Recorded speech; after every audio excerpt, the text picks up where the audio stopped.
Well,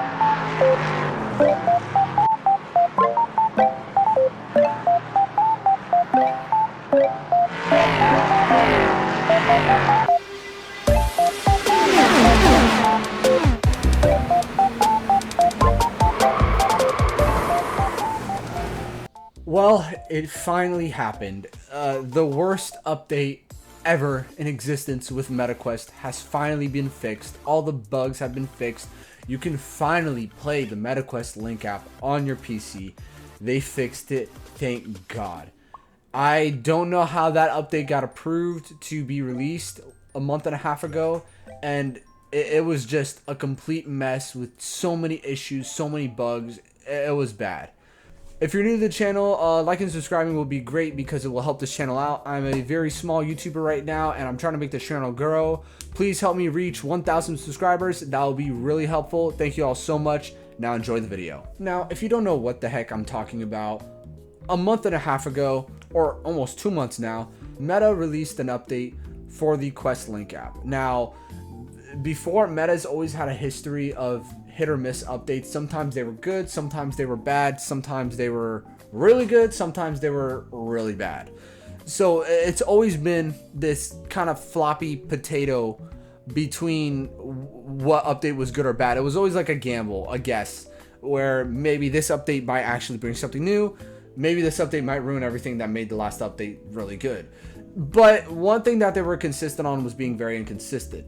If you do not use the MetaQuest Link app, you probably don't know what I'm talking about, but a month and a half ago or 2 months ago, they released an update that completely destroyed the MetaQuest Link app.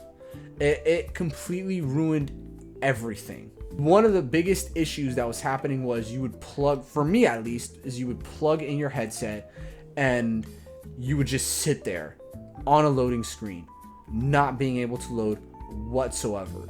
You just could not get into the app.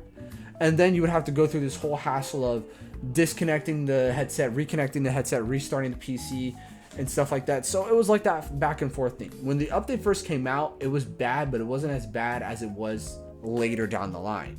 Now, later down the line, it wasn't just unplug your headset and plug it in. Now you have to restart your PC and restart your headset, which I'm like, okay, that's different. And I'm using the MetaQuest Link cable, or not the official Link cable. I'm using a aftermarket one, but my point still stands. It was just very buggy.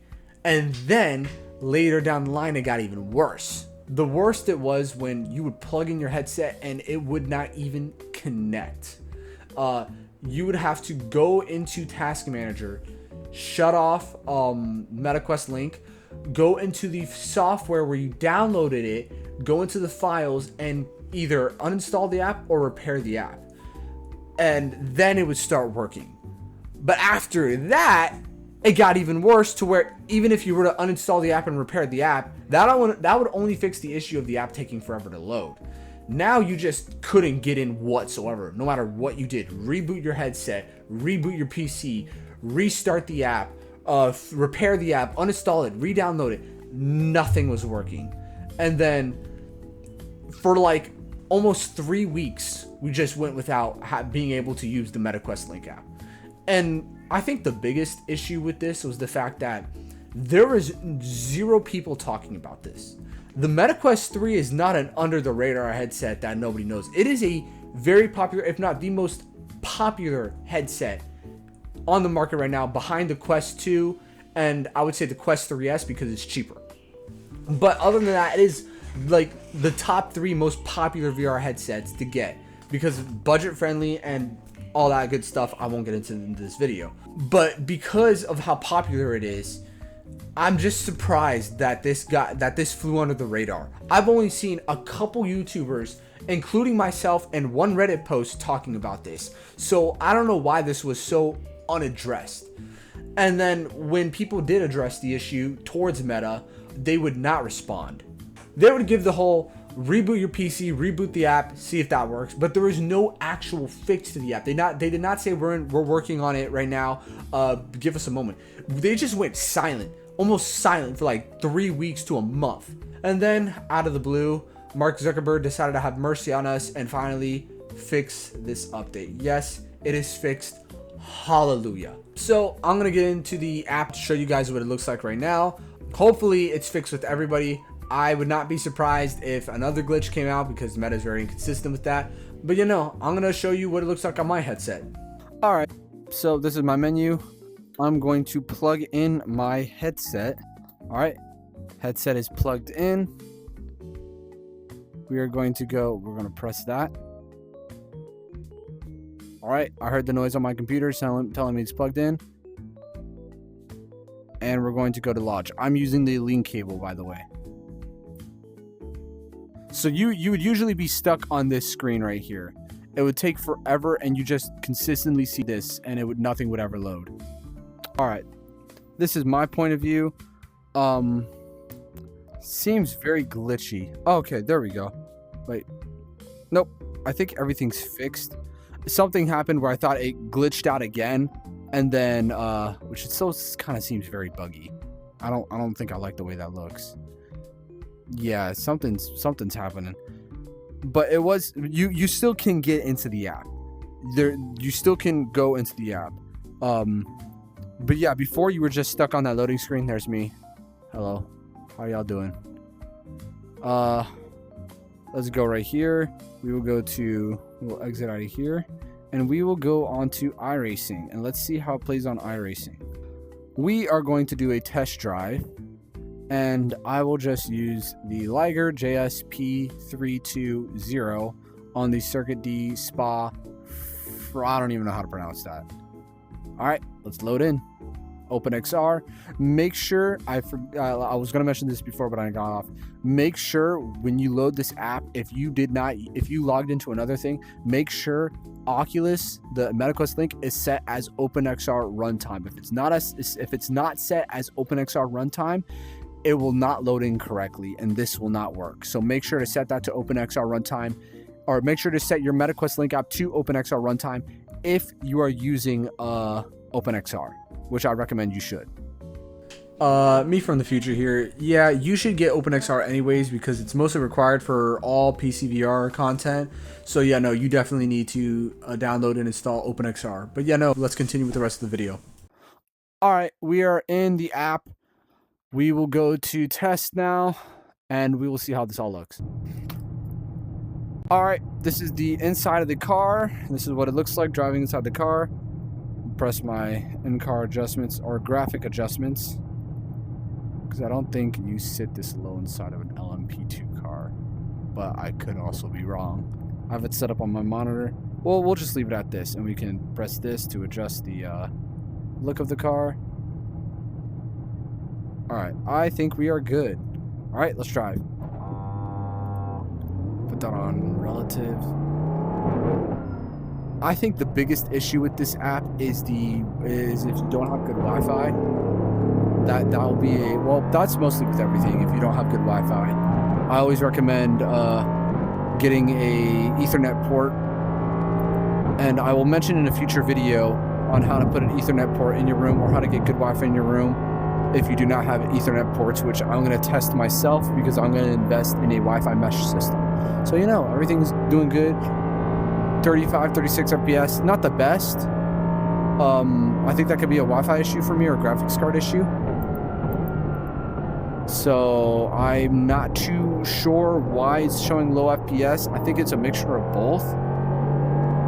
But hey, at least it's running clean.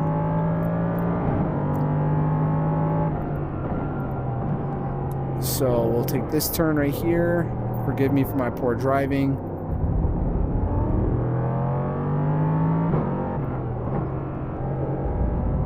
Yeah, no, everything seems to be working. I don't see any major drops, which was another issue. It would just randomly drop. The FPS would randomly drop and the whole screen would freeze.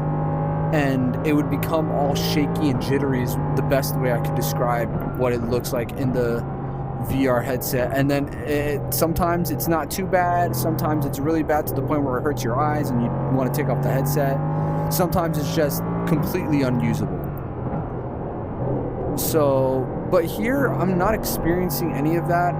I think I'll usually experience that when I get online into an online race, because that's where you need more Wi-Fi, because you're online, so to speak.